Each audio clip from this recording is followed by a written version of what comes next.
Hello friends, April the 21st, Easter Monday. Something dramatic is about to unfold on this planet. A most explosive week is ahead. An exceptional week.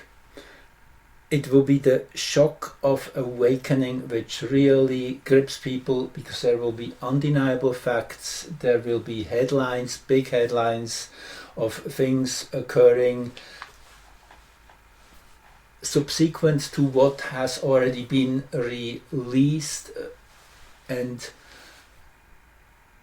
disclosed, but still has been kind of simmering, waiting for the right moment. These moments now are here. This is a empowerment of a rare kind. Mars just entered Leo 2 days ago on the 18th. On the 19th the Sun entered Taurus, and that's a square aspect, and that square aspect is just about to become exactly on the waning half moon, when the moon will be 90 degrees back, having to go towards the sun for the new moon, the next one. So we are 3 weeks into a lunation cycle, which started with that big solar eclipse, important solar eclipse of the 29th of March. So we are still in this eclipse lunation, which lays the foundation for the whole year energetically of how things will unravel. The third quarter, and first I want to say it's those 4 lunation points: the new moon or eclipse, solar eclipse it was, the waxing half moon, the full moon, and then the waning half moon are the 4 big stations, like the 4 seasons of the lunation cycle, each lasting for 7 days naturally. So the waning half moon is crisis in thinking, crisis in realizing what is out of whack, versus the crisis in the waxing quarter is the crisis in action, where we are applying actively change. Then the full moon is the culmination, and when we come to the waning half moon, we have learned a lot and we are ready to imply the changes which we have come to learn what would work. It's kind of that maturation process. This is the most powerful of the 4 lunar stations in many ways, as it's really doing that major step from the old into something new, which naturally will be then the next new moon. So it was exceptional, the exactness of that aspect. So the sun and the moon were at 1 degree 12 minutes and 23 seconds of arc in Taurus and Scorpio respectively. I say it wrong, in Taurus and Aquarius respectively. The moon in Aquarius naturally, or the early Aquarius, at 1:12:23, and Mars was just a little bit less than that, so at 1:12:21, so 2 seconds of arc. That means this was within a few seconds of exactness, with the moon at least. So the good thing is that Sun and Moon both have passed Mars, but still very strongly feature the Martian energy. Kind of Mars in that sense is the planet which is receiving all the energy very directly, as the lunar stations are really the moments when Sun, Earth and the cosmos are most intimately connected. It is those touchdown points. That's why they are counting so strongly in terms of understanding trends, understanding where things are next manifesting toward.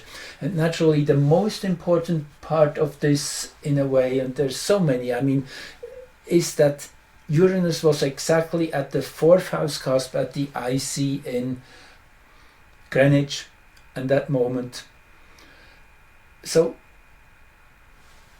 there's many things which come together. I could go on here with the astrological signatures. I leave it here for now because I have already spoken about it and you should go back to it. I might make another recording, even more exactly concise, showing you the sequence of events.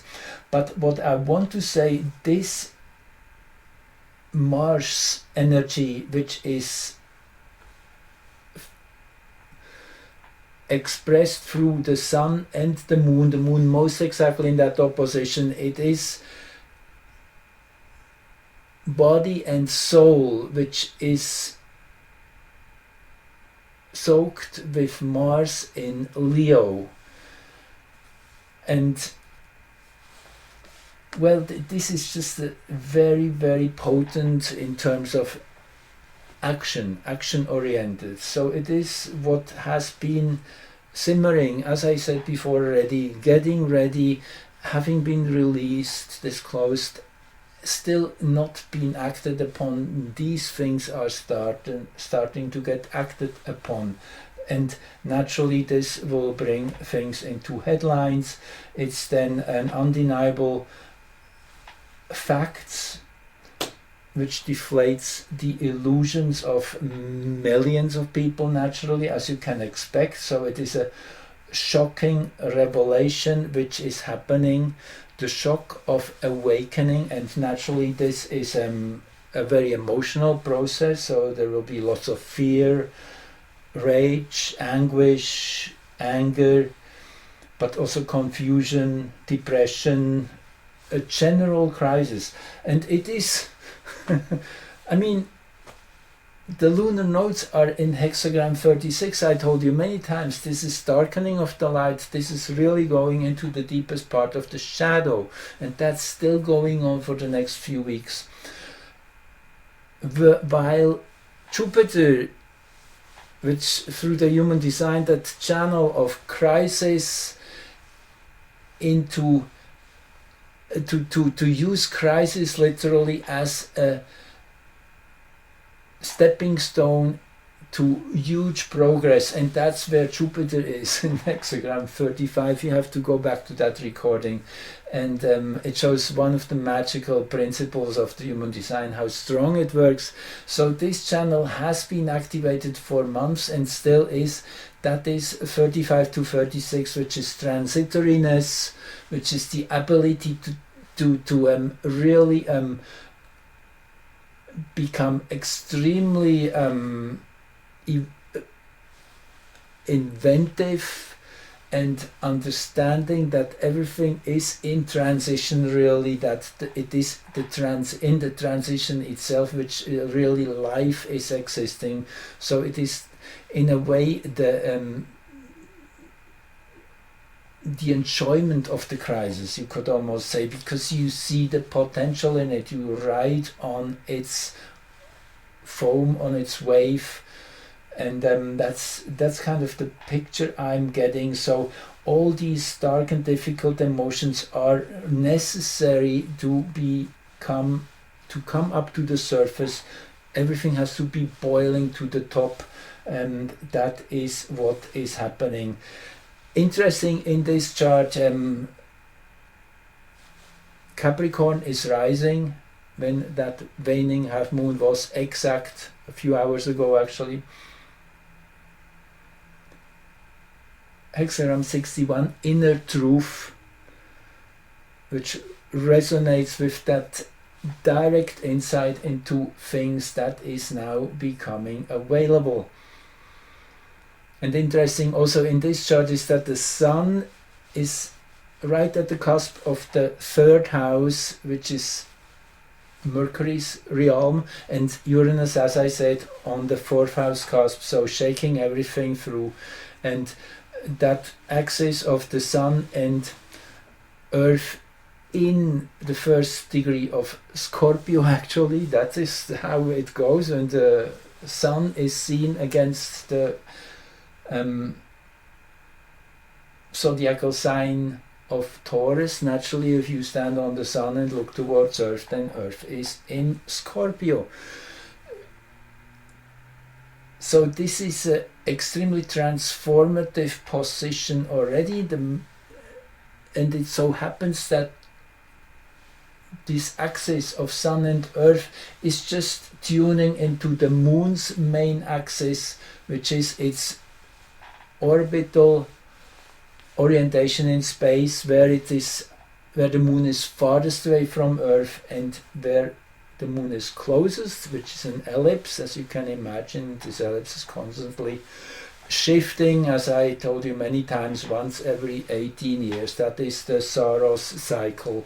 That is the one big thing about experiencing reality through all the 360 degrees over the course of 18 years.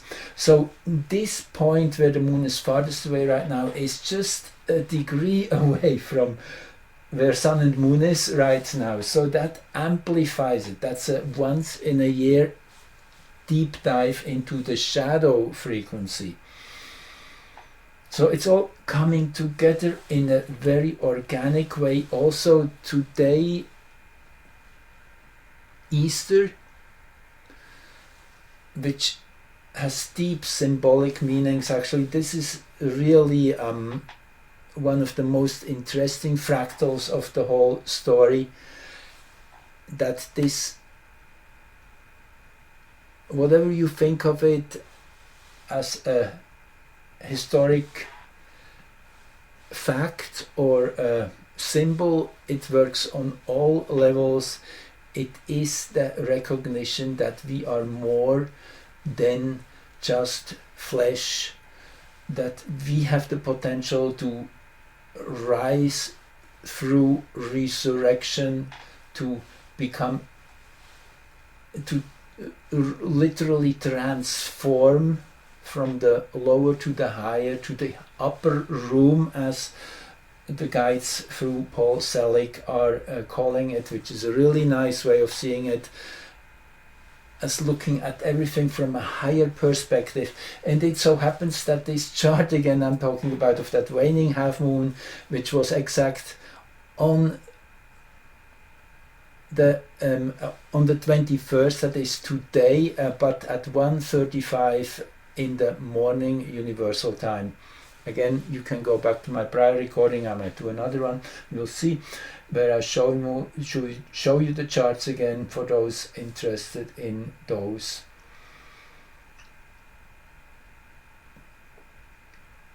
So what I want to say is, Earth exactly up at the 9th house cusp of higher vision, of the ability to stand above it and really integrate the duality, understand that both sides, the dark and the light, are necessary to really create a story. It is really like the pixels on the screen. You need dark pixels, otherwise you won't see a picture. This is the basic distortion we have to allow for things to become manifest. When things are in purity, they are not able to take on forms. It's like the clouds, the condensation, the water in the air has to become visible, and then it becomes an obstacle. That's kind of how it works with the polarity. So we have to allow for that to be seen in a neutral way, not choosing sides, but really understanding that both are part of the equation in order to rise to a higher dimension, and that's exactly where we're getting. So these extreme events of revelations, of headlines, literally will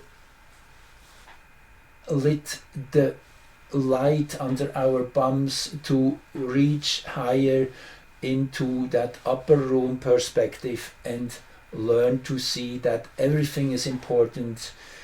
and nothing should be condemned, because what we condemn condemns us back.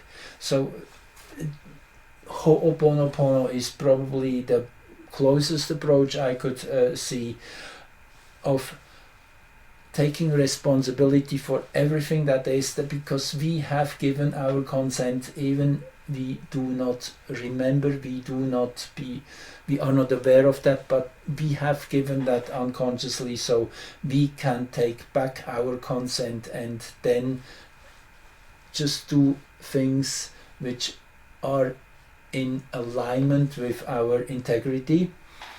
And this then also will have its ripple effect into society in a more general way. The more of us are getting into this inner integrity, righteousness, doing exactly what it feels right from the heart, regardless, because we're in an extreme zone where really it's a matter of life and death. Yes, I guess we have definitely learned that since 2020, when all these extreme weapons were pulled out of the drawer against humanity. So it is at this point where we are no more spared. Each one of us is a participant. There's no bystanders anymore. And this urgency will trigger that evolutionary breakthrough which we are in the midst of. I mean, it's a whitewater passage if you compare it to a river. We are just short before really rushing over the cliff into the waterfall, to the free fall. And this is this is the intensity of what's going on in these next few weeks. And the waterfall is probably somewhere hidden around the end of May, early June. So just that you kind of can start preparing for that bigger breakthrough, that bigger rearrangement, which will be cataclysmic in some degree. But it is a necessary reset, and it is all good in the end, and we should focus on the good. So I guess I'll leave it at this. I just really wanted to give you a quick update on the intensity of what's going on and the importance and the participation that we allow to experience life from a higher perspective, in the background, on the background of Easter experience, of resurrection, of rising to a higher level, of removing that stone, which allows to have something come to the surface which was locked in before. It's also naturally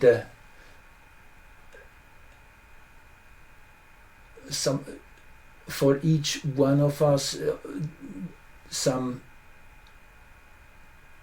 darker, unknown factors to be pulled into the light. Each of us will experience that naturally in our own way. The guides through Paul Selig I listened to, they compared it to something being pulled out of the mud, out of the ocean, which at first is really disturbing. It's kind of a skeleton out of the closet type of thing, and that is happening for everyone. And it is that build-up of energy which finally will then be picked up also by Earth in its own way. So it is a multiple level event. Many dimensions are involved. Again, the guys through Paul Selig, I really enjoyed that in the last few days. He gave a live seminar. Tomorrow is the last day, actually. And they say this is a galactic event. This is not just planet Earth, which is going through a massive upgrade right now.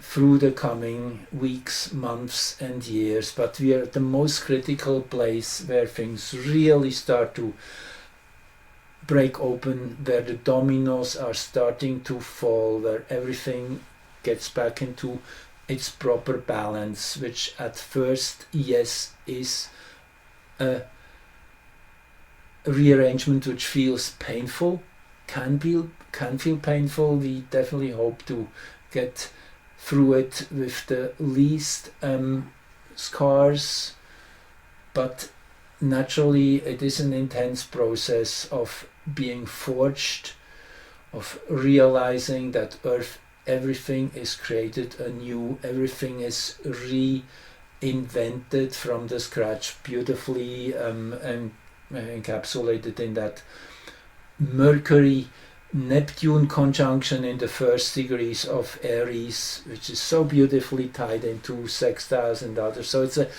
highly creative time at the same moment of lots of great ideas being flooding in and becoming possible.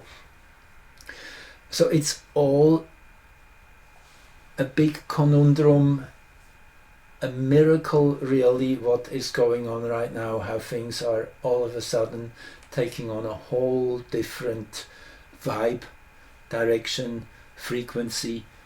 Enjoy. So I love you all, and talk to you soon.